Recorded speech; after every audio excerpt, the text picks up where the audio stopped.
Here we go. Another lesson for beginners. We're downstairs again once more. Hello everyone. Welcome to How to Play Guitar with Chris Berrow. Today we have a laptop to the side because I'm going to look at some of the guides that you tend to be given when you're starting out playing guitar. There's loads of online resources available, of course. Some of them are more useful than others, and I stumbled across this the other day. From Liverpool Academy of Music, so quite a well-respected Academy of Music, quite a big name, with their top 5 tips for beginner guitarists. And I was looking through the list and I thought it was a very interesting selection. So we're going to go through that now. I'm going to do some magic to transport that onto your screen and just look through some of their suggestions for things that you need to know when you're starting out. So the very first thing, top of the list, number 1 for beginner guitarists, they recommend, is learning what the bits of the guitar are called. Now, I absolutely would not recommend starting there. It's got things like the headstock, which is that bit, the nut, which is there, fret wire. Some of these things I've never even mentioned or even known the name of for years. It doesn't matter that that's called the saddle. That is not the most important thing to get excited about before you pick up the guitar.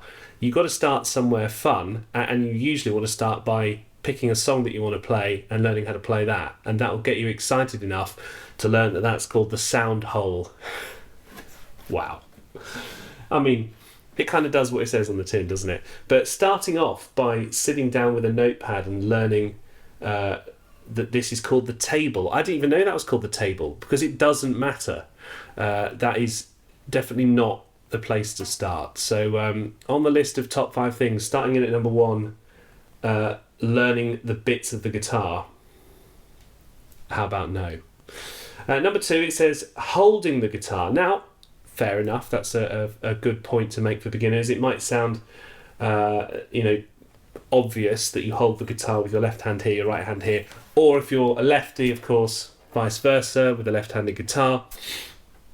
So I think that's a fair enough thing to say. It might seem obvious, but make sure that you are holding the guitar the right way around.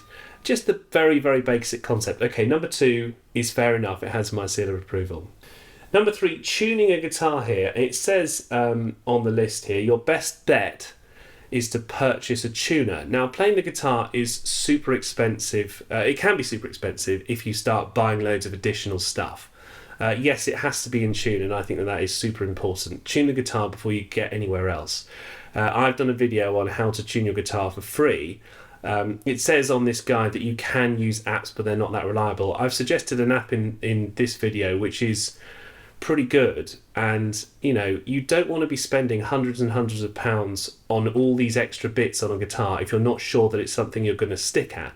So I've got a review of a guitar that's £80, which is a very basic guitar, but it has a tuner built in, so that's a good place to start. You don't have to go and buy anything extra. 80 quid is probably the cheapest I could find with a reasonable tuner, and they tend to just look like that on the side. You press the button, tuner, and it comes up and it tells you if you're sharp or flat. That's the E there. I'll zoom it in, and that's very slightly flat. And you twist the tuner bits. You see, you don't need to know what they're called, the tuning pegs. You can just say the bits what wind the strings round. It doesn't matter. And that will get you in tune. Or you can use one of these apps up here. I wouldn't recommend buying a tuner specifically if you're a beginner, because you don't want to be forking out 10, 20, 30 quid for something that you may or may not want in the future. Just use the free app. Just do it for free to start with. Number 4 on the list, it says playing open chords. So open chords are chords that are in a root position. So G's, D's, A major, A minor, E major. A few 7th chords for, variety.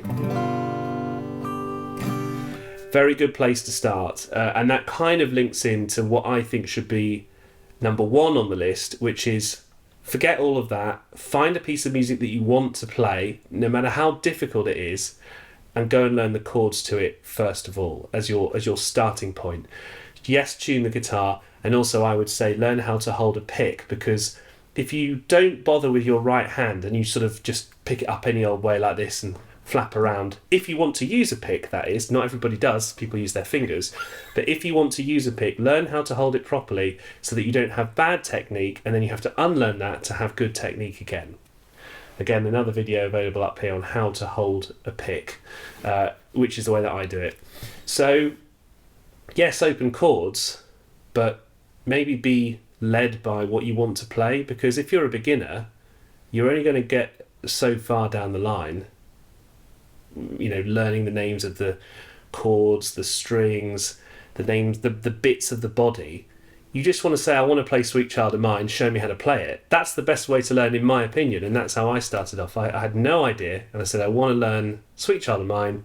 Start off by learning why it's tuned down a semitone for Guns N' Roses, so you can tackle all of that. The chords, which are D, C, G, and D. When I see her face, takes me to the special place. C9, G. And once you can do that, you're thinking, God, that's really cool. Now I'm going to learn how to do the twiddly bit.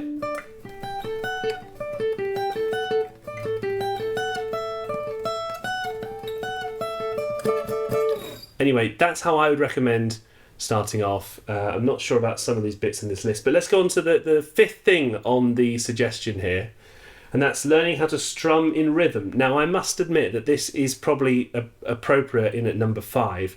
Once you've learned how to tune the guitar, picked a song that you want to learn, and learnt the chords, according to my method, next up you want to learn to play in time, and rhythm is quite important. Strumming on an acoustic particularly is one of those things which you've just got to do.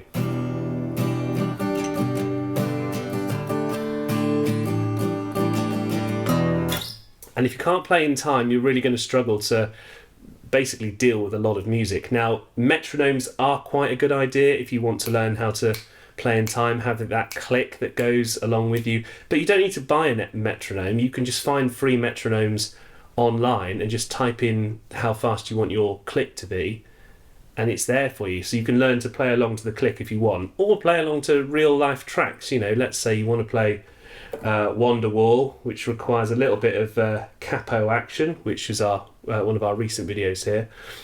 Play along to the track.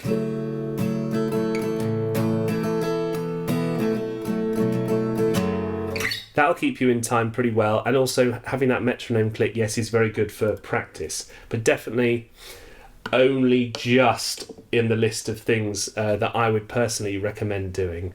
And I would say at number 5, just don't overkill it to start with. Like, it's very easy to dive in and think, right, I'm going to practice for 10 hours a day, and you just think, oh, actually, I'm not really enjoying this, it's getting too technical. Just learn a few songs that you like. You know, if you really like Ed Sheeran or Adele or Guns N' Roses or whatever, just pick the song, learn the chords, and then add in the twiddly bits later. And I promise you, you'll get a lot further a lot quicker than if you start learning that's called the nut and that's called the table, which is something I've learnt today. So there we go. And I've been playing for 12 years now, so there we are. Anyway, thanks for watching. I hope you've got some tips that you can add to this. If you have got a little suggestion for us, by the way, something that you found useful as a beginner, type it in the comments below. What did you do that kind of really helped in the early days? Was it buying a tuner? Was it something that you actually found useful? If so, let me know. Love to hear your thoughts. Do subscribe, do check out some of the other videos, and we'll see you again.